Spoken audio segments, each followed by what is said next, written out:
నమస్తే, నేను మీ JK. Welcome to Hasa TV. Vijayawada metro rail project విషయంలో ఆంధ్రప్రదేశ్ ప్రభుత్వం మరొక కీలకమైనటువంటి ముందడుగు వేసింది. ఈ యొక్క చెన్నై కోల్కతా నేషనల్ హైవే 16 ఈ డబుల్ డెక్కర్ ఫ్లైఓవర్ నిర్మాణానికి సన్నాహాలు అయితే చేస్తుంది. దానికి సంబంధించినటువంటి వివరాలను ఈ వీడియో ద్వారా వివరిస్తాను. వీడియో చివరి దాకా చూసి ఒక లైక్ ఇచ్చి మీ అభిప్రాయాన్ని కామెంట్ రూపంలో తెలియజేసి మా ఛానల్ని సబ్స్క్రైబ్ చేయండి ఫ్రెండ్స్. ఆంధ్రప్రదేశ్ ప్రభుత్వం విజయవాడ మెట్రో రైలు ప్రాజెక్టుకు సంబంధించి మరొక ముందడుగు వేసింది. చెన్నై కోల్కతా నేషనల్ హైవే 16పై రద్దీగా ఉండేటువంటి ప్రాంతంలో ఈ డబుల్ డెక్కర్ ఫ్లైఓవర్ నిర్మాణానికి సిద్ధమైనటువంటి సంగతి తెలిసిందే. ఈ మేరకు డబుల్ డెక్కర్ ఫ్లైఓవర్కు సంబంధించినటువంటి ఈ డీటెయిల్డ్ ప్రాజెక్ట్ రిపోర్ట్ అంటే డిపిఆర్ను తయారు చేయడానికి Andhra Pradesh metro rail corporation limited అంటే ఏపీఎంఆర్సిఎల్ ఈ సలహా సంస్థల నుంచి ఆర్ఎఫ్పి రిక్వెస్ట్ ఫర్ ప్రపోజల్ అయితే దీన్ని కోరింది. ఈ national highways authorities of India NHAI కలిపి ఈ ఫ్లైఓవర్ను నిర్మించనుంది. ఈ నెల 24 వరకు బిడ్లు దాఖలు చేయడానికి గడువు ఇచ్చిన విషయం తెలిసిందే. అదే రోజు సాయంత్రం 3:30 ఈ బిడ్లను కూడా తెరుస్తారు. ఈ మెట్రో రైల్ ప్రాజెక్టు కోసం జనరల్ కన్సల్టెంట్ ఎంపిక చేయడానికి కూడా ఈ టెండర్లు అయితే పిలవడం జరిగింది. ఈ విజయవాడలో మెట్రో రైలు ప్రాజెక్టులో భాగంగా మొదటి దశలో 34.40 కిలోమీటర్ల మేర ఈ మెట్రో రైలు మార్గాన్ని అయితే నిర్మించనుంది. దీనికి సంబంధించినటువంటి ప్రతిపాదనలను కేంద్రం ఆమోదం కోసం పంపించారు. మొదటి కారిడార్ గన్నవరం నుండి ఈ యొక్క PNBS వరకు, రెండవ కారిడార్ పెనమలూరు నుండి PNBS వరకు నిర్మిస్తారు.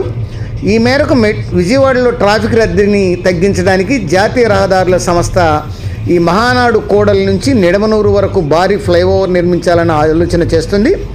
ఇదే మార్గంలో రామవరపాడు నుండి నిడమనూరు వరకు మెట్రో రైలు కూడా వెళ్ళనుంది. అయితే దీనికోసం 2 వేరువేరు బ్రిడ్జిలను అయితే నిర్మించాలని ప్రతిపాదనలు అయితే చేస్తున్నారు. దీనికి ఖర్చు కూడా కొంత అవుతుందని భావిస్తున్నారు. ఉమ్మడిగా 4.7 కిలోమీటర్ల పొడవున ఈ డబుల్ డెక్కర్ ఫ్లైఓవర్ నిర్మించాలైతే నిర్ణయించారు. అప్పుడు పైన ఈ మెట్రో రైలుకు కింద వాహనాలు వెళ్ళడానికి ఇబ్బందులు ఉండవనేటువంటి ఆలోచన ఉంది. ఈ ఫ్లైఓవర్ నిర్మాణానికి అయ్యేటువంటి ఖర్చును ఈ NHAI మరియు APMRCL అయితే భరించాలని ఇక నిర్ణయం ప్రాజెక్టు ప్రణాళిక. ఈ డబుల్ డెక్కర్ ఫ్లైఓవర్ PPR తయారు కోసం బిడ్లను ఆహ్వానించారు. ఈ మేరకు ఎంపికైనటువంటి సలహా సంస్థ DPRను తయారు చేస్తుంది.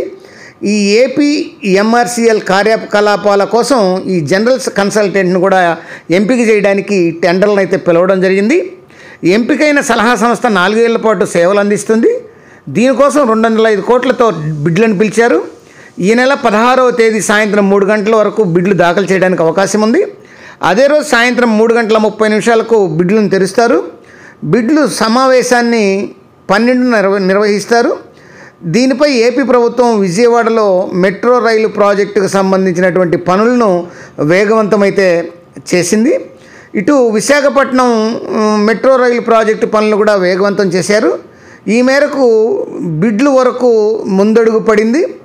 ఏది ఏమైనా ఈ యొక్క తాజాగా ఈ యొక్క విజయవాడ మెట్రో రైలుకు సంబంధించి డబుల్ డెక్కర్ ఫ్లైఓవర్ నిర్మాణానికి సంబంధించి కూటమి ప్రభుత్వం అయితే బాగా ఫాస్ట్గా వర్క్ చేస్తుందని చెప్పచ్చు. అది ఫ్రెండ్స్, మరొక అంశంతో మళ్ళీ మీ ముందుంటాను ఫ్రెండ్స్. జై హింద్.